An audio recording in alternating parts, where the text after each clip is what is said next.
BTV xəbər verir ki, Azərbaycan Respublikası AFFA-nın tərkibində təşkil olunan U15 çempionatı çərçivəsində Xudat şəhərində uşaqlar arasında futbol oyunu keçirilib.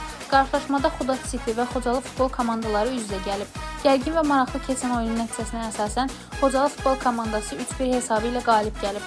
Komandanın baş məşqçisi İlkin Hacıyev oyun sonrası açıqlamasında bildirib ki, bu qələbə komandanın əzmkarlığının göstəricisidir. Növbəti görüşlərdə də uğurla çıxış edəcəyik və hər oyundan qalib kimi ayrılmağa çalışacağıq. Biz də bölgə TV kollektivi olaraq Xocalı futbol komandasını bu qələbə münasibətlə təbrik edir. Gələcək oyunlarında onlara daha böyük uğurlar arzulayırıq. Rəna Rövşənqızı, BTV.